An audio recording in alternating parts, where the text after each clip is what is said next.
In March 2006, Robert Swan, who is the first man in history to have walked to the North and the South Pole, led a 60-strong expedition to the Antarctica.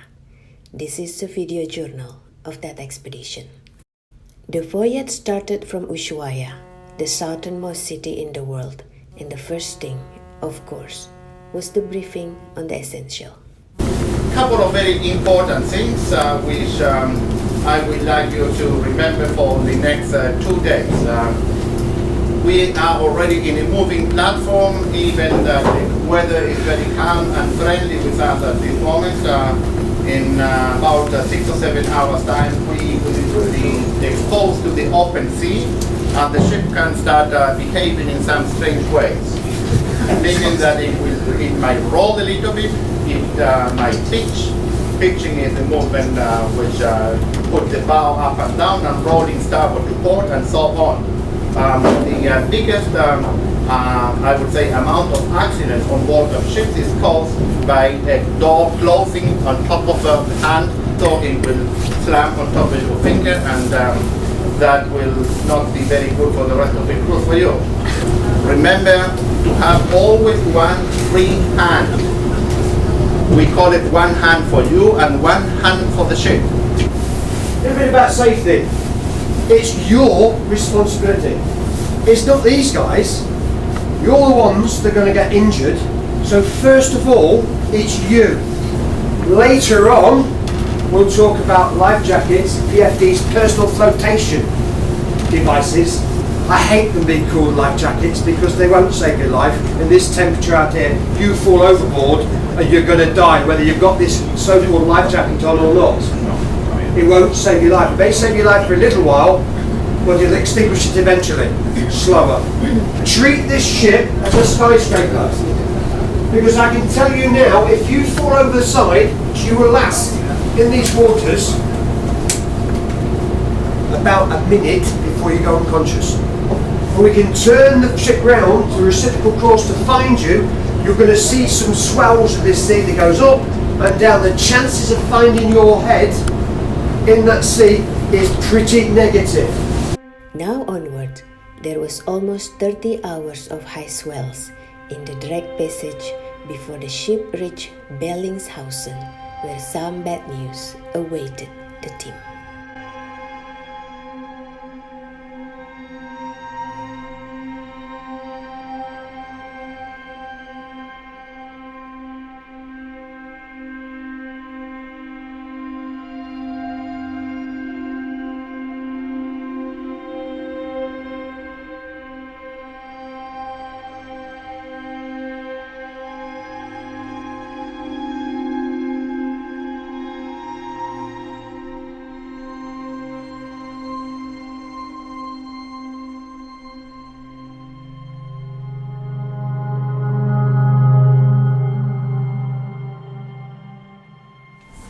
Well done everybody for getting here without getting too sick. And for those people worried, nearly all the people who got really sick won't get sick on the way back. You probably might notice we had a bit of strong wind. Well, here at Bellingshausen they had even stronger winds. Stronger than hurricane. Okay? And very sadly, all of our equipment for camping smashed on the other side of the island, destroyed.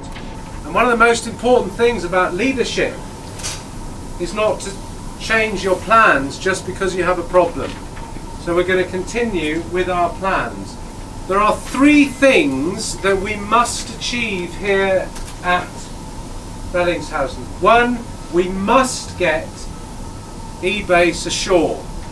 The second priority is the education program, and the third priority is that we cannot leave broken equipment in Antarctica. So we've got to try and clear up, and the conditions are not easy. There's been snow, there's mud, snow up to here. You know, it's difficult conditions there. Okay.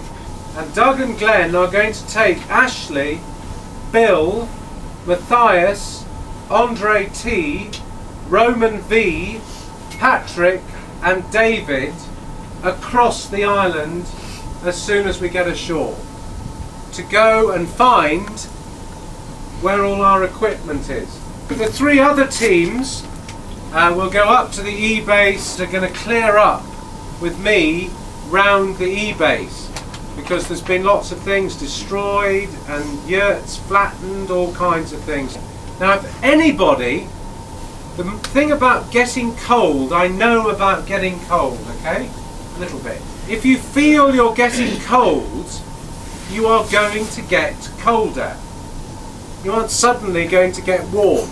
If you feel you're getting cold, speak to me. And we'll stop and we'll organise something. I do not want cold people today. It's really important. Before you go ashore or onto the boats, 2 very important things that I would like you to remember from now on. Wildlife in Antarctica and any other place in the world, they always have green light and we do have red light. So if we have a penguin passing in front of us, we have to stop and give a right of way. Keep your distance very important. From wildlife, we will encourage you to have at least 15 feet of distance from penguins, 30 feet from seals. The good thing about this is that penguins, they do not have idea about distances. So if a penguin approaches you, you don't have to run away, okay? But please, you do not approach them, do not chase them in order to take a picture. They're quite friendly. Do not walk onto glasses or large snowfields without the proper equipment and experience. You could fall into a hidden crevasse. We had a couple of accidents last year in this particular island. One big accident in here, another big accident in the northern tip of the Antarctic Peninsula. 7 people died in total. So certainly, I'm sure you all will take care with your experts and your tour guides about crevasses. Certainly something to think about. These are not automatic. Okay? When you're sitting down together, there's a rope at the side, right down the side of the rib. Hold it. If the boatman decides all of a sudden there's a piece of ice in front of him and he whips it down to one corner, the one that's not holding on will go airborne and out the boat. In the event that should happen, the first thing you should do is cover your mouth. What else do you do? So you put your hand on your mouth. This jacket is not automatic. So you've impacted the water and you will be afloat for a few seconds and you sharp tug. It will then inflate. This will open up round your neck and inflate for the lucky ones. Out of every 10 life jackets I see, one of them doesn't go off. What do you do then? Well, you have a self-inflator and you blow into it, floating there thinking, get me out, and you start swimming back to the boat. Do not swim. Sit still, because what will happen is your heart will start to race immensely. It'll start to pound. Those over the age of about 35 and not so fit, and some younger, if you start to make moves to swim back towards the vessel, you will have an heart attack. Stay still, relax, they are coming to you. He has a procedure for man overboard. He will drive away from you, turn round and approach you from the downwind side. And when they come alongside, they will hoik you out in the reverse position. They'll grab you and then you'll lift him out of the water, straight up and into the boat. Okay? That's all you need to know. The key to this is do not go in the water. Please hang on. Once ashore, the lucky few who were in Robert's team witnessed what he had been fighting for decades. When I came here in 1996, I think, all this area was the rubbish. And everybody clear that this is the Russian station. Yeah. Chilean station, orange. Time difference 2 hours. Extra, really? This is the church.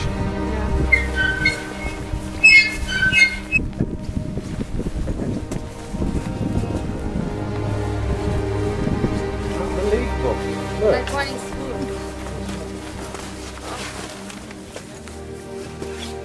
It's just happening again. How incredibly depressing. Just the whole thing, you know, it's just this is what we cleared everything in 2002, and basically it's just filling up again.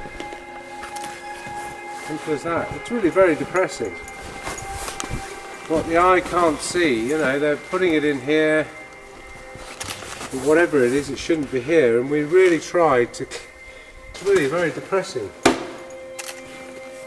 8 years it took to do it before. I hope some of you will still be. I'm going to wear out at this rate. Same old stuff. The engine blocks. No, the whole. Johnny, all this we moved. Yeah. It was all gone. Put it back. You know, we took 8 years to do it, and it started again. And isn't it strange that it's here? Yeah. So, you know, we sort of embarrassed everybody to hide their rubbish. Isn't that extraordinary? Because they couldn't put it back there. Anyhow, we'll have to fight on. Johnny and I are just going to have to roll up the sleeves. The voyage set sail for Brown Bluff, but in the middle of the night, the ship hit an iceberg, and thereafter was surrounded by ice. It was a serious incident, as was explained by Robert. Now, on expeditions, I have a rate of 0 to 10 on how hard my heart beats. And that's for all expeditions. And this morning, for 5 minutes, I had 8. Because we faced a very, very serious situation this morning. Just for 5 minutes. A situation that would not have meant death, but big embarrassment and big problems, especially with a team like ours. Coca-Cola executive eaten in Antarctica. Japanese beauty stranded on ice. It would have been a problem if we'd gone onto the rocks. Sometimes icebergs the size of the Netherlands break off here. And it is what scientists look at as part of the evidence of global warming. So if anybody ever says to you, "Oh, I don't think global warming's happening," you can say it hit us in the face. So where we are going now is the island called Deception Island. And this was the centre of the world's whaling industry. And we killed, as a world, over 1 million whales. Here. We will land here and walk across the island 2 hours and come down into this amazing place. Then, if we're stupid, which I know we are, we'll go swimming, and then we will go south and continue our program, okay? What you see now onwards are just some of the mind-blowing images from Herrera Channel, Nico Bay, Paradise Bay, Le Maire Channel, and Peterman Island.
finally, the voyage back home to Ushuaia, after a magical few days in the last wild frontier, Antarctica.